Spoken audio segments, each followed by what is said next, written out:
कृष्ण ने कहा कि राजन, महाराज धृतराष्ट्र,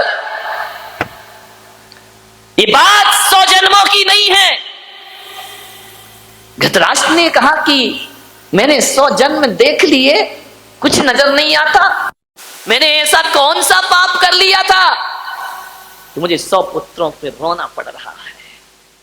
नारायण कृष्ण ने कहा, बात 100 जन्मों की नहीं है, बात तो 100 जन्म से पहले की है। रोकिए, ले जाओ उठा के। ये कंप्यूटर इंटरनेट का युग है, बाप आंख से डर सकता है, बेटा नहीं डरता है। विचार करिए।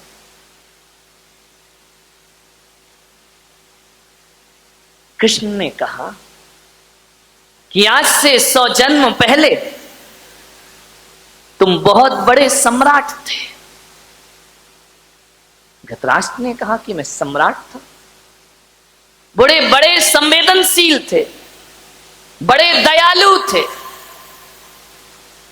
आपके अंदर न्याय था, न्याय प्रिय शासक थे तुम। तुम्हारी यश कीर्ति सारी दुनिया में फैली हुई थी। धृतराष्ट्र ने कहा कि हे माधव, क्या 100 जन्म पहले किए कर्मों का फल भी प्राप्त होता है? तो कृष्ण ने कहा कि कुछ कर्म ऐसे होते हैं जिनका फल तुरंत मिलता है, कुछ कर्म ऐसे होते हैं जिनका फल साल भर बाद मिलता है, कुछ कर्म ऐसे होते हैं जिनका फल 20 साल बाद मिलता है, कुछ कर्म ऐसे होते हैं आदमी के जिसका फल बुढ़ापे में मिला करता है, और कुछ कर्म ऐसे होते हैं जिनका फल अगले जन्म में मिलता है, और कुछ कर्म ऐसे होते हैं जिनका फल जन्म जन्मों के बाद प्राप्त हुआ। हजारों वर्षों के बाद भी कर्म अपना फल दे सकता है। कर्मों का कोई ठिकाना, कोई लाख करे चतुराई, कर्म का लेख मिटे ना रे भाई, कर्म का लेख मिटे ना रे भाई। इस दुनिया में कर्म के आगे चले ना किसी का जो, इस दुनिया में कर्म के आगे चले ना किसी का जो, कागज हो तो हर कोई बाँचे, कर्म न बाँचे को।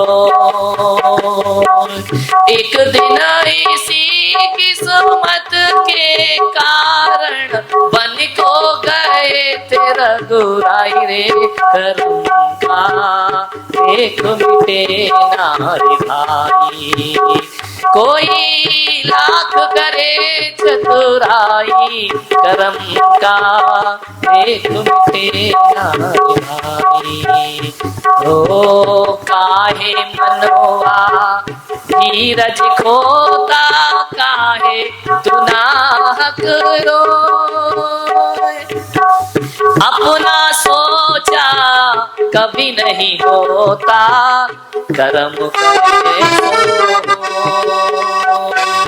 चाहे हो राजा चाहे भिखारी, चाहे हो राजा चाहे भिखारी, तो कर सभी मेरा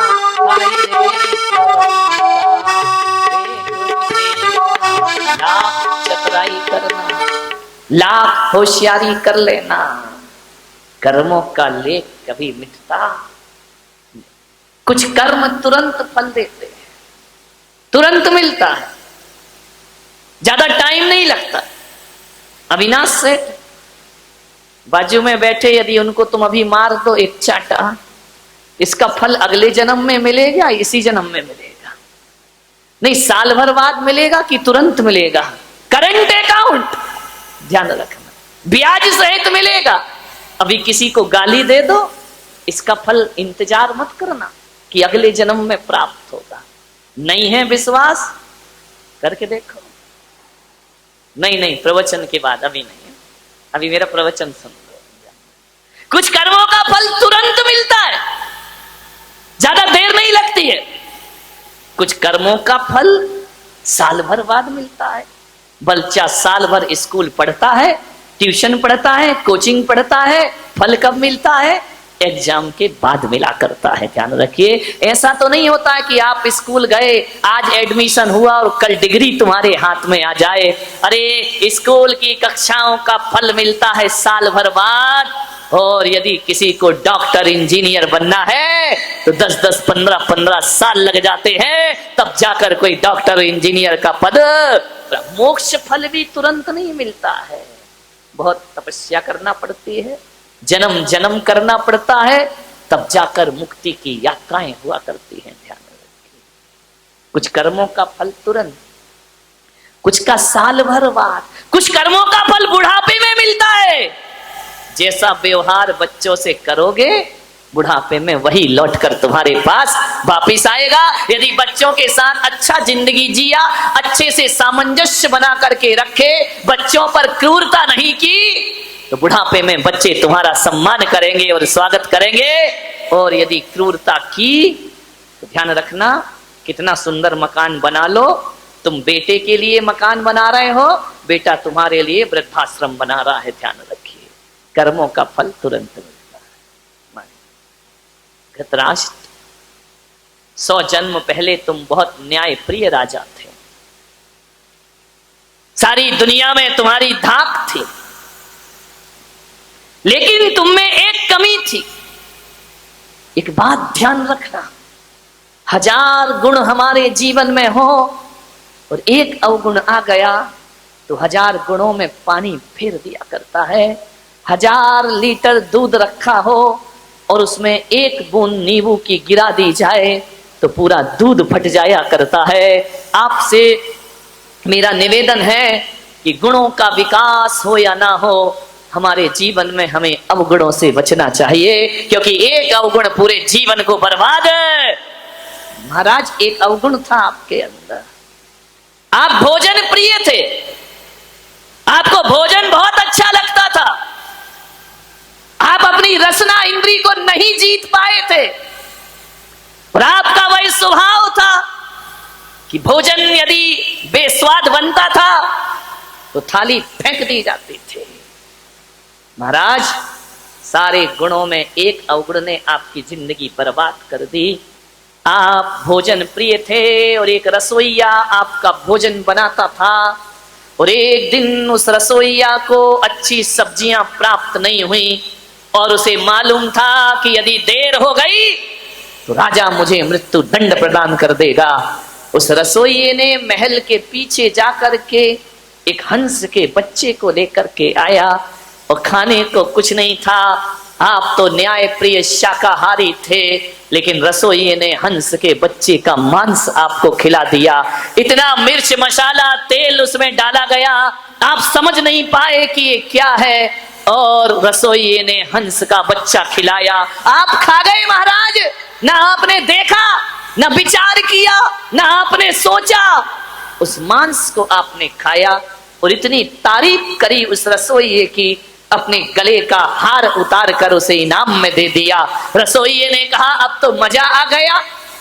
धीरे धीरे उस रसोइये ने प्रतिदिन इनाम की लालच में 100 हंसों के बच्चों को मार मार कर आपको खिला दिया। आप खाते रहे महाराज, खाते रहे, जिह्वा के लोलुपी हो गए।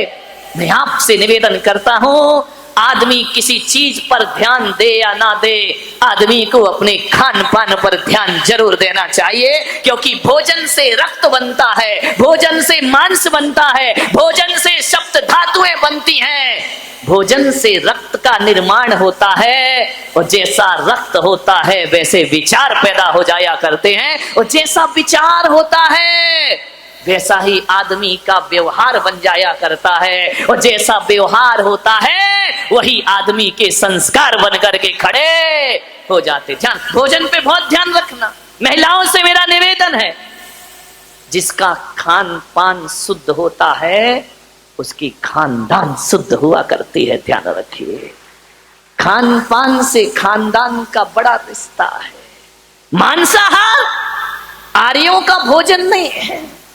आप आर्य कहलाते हैं, आर्य खंड में रहते हैं, ये आपका भोजन नहीं है, ये तो मिलेच्छों का भोजन है, ये पुण्यात्माओं का भोजन नहीं है, ये तो पापियों का भोजन है मांसाहार। शाकाहार उत्तम आहार, मांसाहार इस देश के लिए बहुत बड़ा कलंक है। ध्यान रखिए। आज अस्पतालों में जाकर के देखना तो शाकाहारी पेशेंट कम मिलते हैं, मांसाहारी पेशेंट ज्यादा मिला करते हैं। कैंसर की शिकायत है, टीबी की शिकायत है, ध्यान रखना बीपी की शिकायत है, मांसाहारी लोगों को ज्यादा हुआ करती है। ध्यान रखिए, जो मांस भक्षण करते हैं उनसे अस्पताल भरे पड़े हैं। ध्यान रखना। मान्यवर, आपसे मेरा एक निवेदन है, बड़ी विनम्रता के साथ खान पान पर विशेष ध्यान दीजिए। क्या खाना, कब खाना, कैसा खाना, कितना खाना, ये भोजन के लिए विचार करना है। क्या खाना, कब खाना, कैसा खाना और कितना। पशु को डालते जाओ डालते जाओ डालते जाओ, वो मना ही नहीं करता है, खाते जाता है खाते जाता है। पशु के पास तो इतना भी विवेक नहीं है, उसे प्यास लगती है तो नाली का पानी पी लिया करता है, उसे प्यास लगती है गटर का पानी पी लिया करता है। लेकिन मनुष्य को प्यास लगती है, प्यासा मर जाएगा लेकिन नाली और गटर का पानी पीने को तैयार नहीं हो। मनुष्य विवेकवान है, मनुष्य ज्ञानी है, जानवर अज्ञानी है, वो कुछ भी खा सकता है। आदमी के साथ ऐसा नहीं है। क्या खाना और क्या नहीं खाना, ये विवेक जागृत करो। प्रकृति ने तुम्हें शाकाहारी बनाकर भेजा है, मांसाहारी नहीं बनाया है। प्रकृति का नियम है, जो जैसा होता है उसे वैसा बना के भेजते हैं। जो मांसाहारी होते हैं उनके आगे के 4 दांत बड़े नुकीले हुआ करते हैं।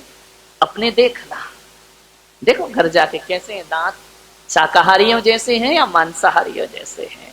मांसाहारी प्राणी जब पानी पीता है तो जीभ से चाट के पीता है, और शाकाहारी होता है वह चाट कर पानी नहीं पीता है, वह तो घूंट घूंट पानी पिया करता है। गाय पानी नहीं चाटती है, बकरी पानी नहीं चाटती है, हाथी पानी नहीं चाटता है, शेर चाट के पीता है, बिल्ली चाट के पीती है, कुत्ता चाट के पीता है। ये अंतर है एक शाकाहारी और मांसाहारी में। आप कैसे पानी पीते हैं बताइए, कैसे पीते हैं पानी?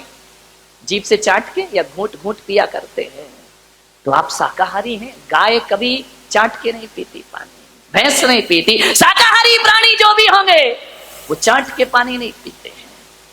मांसाहारियों के नाखून की बनावट अलग होती है, वह नुकीले होते हैं और घूम जाया करते। आपके नाखून तो ऐसे नहीं है ना, तो भगवान ने आपको मांसाहारी बनाया है या शाकाहारी बनाया है? जरा ईश्वर से जाके पूछना। मांसाहारी प्राणियों की आंखें रात के अंधेरे में लाल चमका करती हैं, शाकाहारी की नहीं चमका करती हैं। आपकी आंख अंधेरे में चमकती है या नहीं चमकती है? विचार करिए।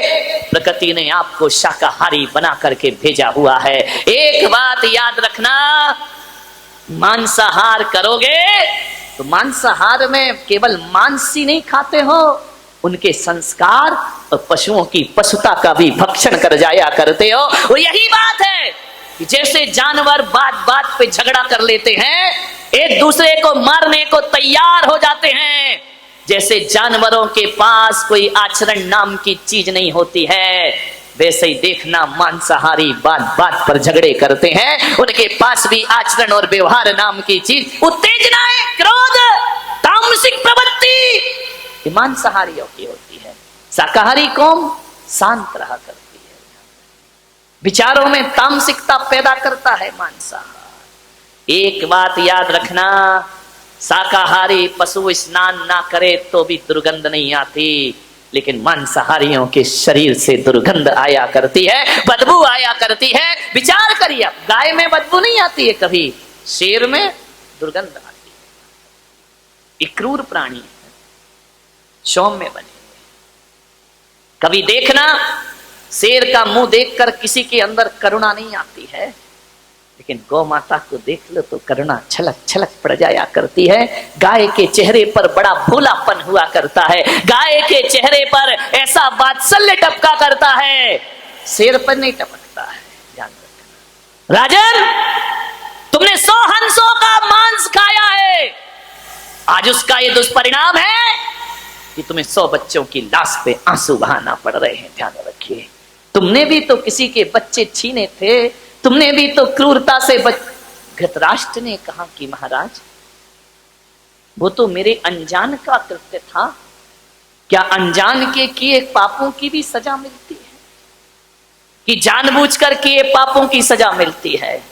आदमी यही सोचता है कि जो पाप जानबूझ के किए जाते हैं उनका फल ज्यादा मिलता है। मैं पुलक सागर कहता हूं, कर्म तो कर्म है, चाहे बेहोशी में करो चाहे होश में करो, उनका फल तो प्राप्त। आप एक बात बताइए, बारामती के लोगों से मैं पूछ रहा हूं, किसी के घर आप गए, बैठने गए और यदि उसने 2 गिलास रख दिए दूध के, एक में जहर मिला है और एक में नहीं मिला है, आपको नहीं मालूम किसमें जहर है किसमें नहीं है, और आप जहर वाला गिलास पी गए, फल मिलेगा या नहीं मिलेगा?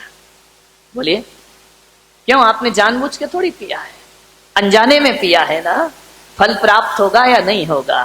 ध्यान रखना, कर्म किसी को नहीं छोड़ा करते हैं।